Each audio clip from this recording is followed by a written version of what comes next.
Scooter Braun regrets Taylor Swift feud.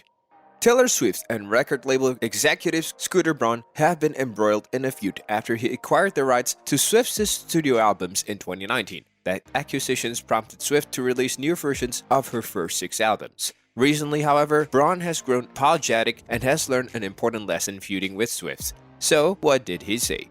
Let's go ahead and take a look in today's video. Like we said, Taylor Swift has released new versions of her prior albums to escape Scooter Braun. If you are unaware, Swift began her career as a musician at Big Machine label when she was 15, and she stayed there until 2018, when she switched to Universal Music Group's Republic record in a highly publicized deal.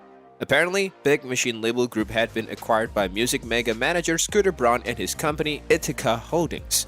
Braun currently works with some big names like Justin Bieber and Ariana Grande, among numerous other entertainers. And in the past, he's worked with Kanye West. Swift, whose master recordings of her past 6 albums are all owned by Big Machine, was outraged.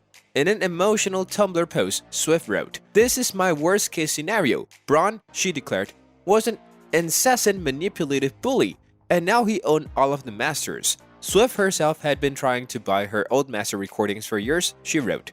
But Big Machine founder Scott Borchetta is someone for whom the term loyalty is just a contractual concept, per Swift, and refused to budge.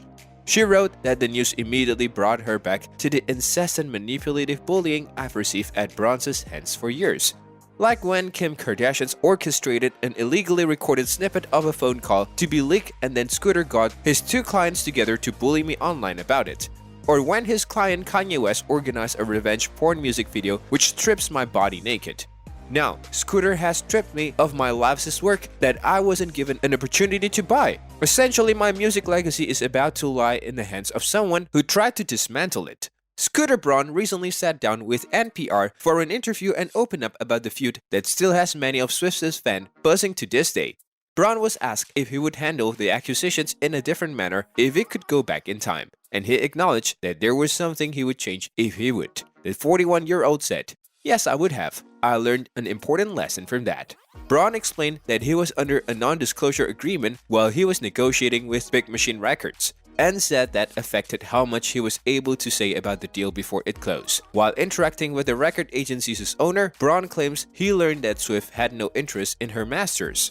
He said, "What I told him was, hey, if any of the artists wants to come back and buy into this, you have to let me know." And he shared a letter with me that's out there publicly that, the artist you are referring to said, "I don't want to participate in my masters. I've decided to, not make this deal, blah blah blah." So that was the idea I was under. According to Swift, however, she did want to acquire the rights to her masters.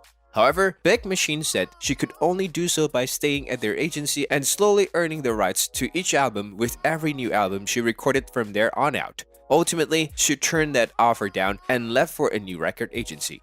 Braun asserts that he was excited to work with every artist on the label, and he had started making phone calls after the deal closed to tell artists he was a part of it. Braun explained, "And before I could even do that, I made 4 phone calls. I started to do those phone calls, all hell broke loose. So I think a lot of things got lost in translations. I think that when you have a conflict with someone, it's very hard to resolve it if you're not willing to have a conversation."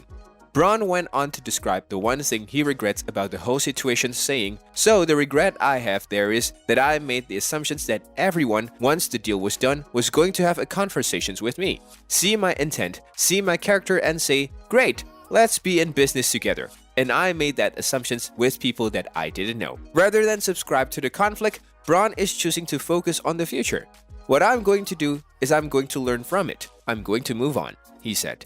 In 2020, Braun sold the rights to Swift's masters, and Swift set herself to work re-recording her original albums. In 2021, she announced that she would be focusing her attentions on redoing her second album, Fearless, first. Up next came her album, Red. Swift's latest album, Midnights, is releasing this October, and fans are excited. Well, that's all for today. Hope you enjoyed watching this one. Thank you for watching.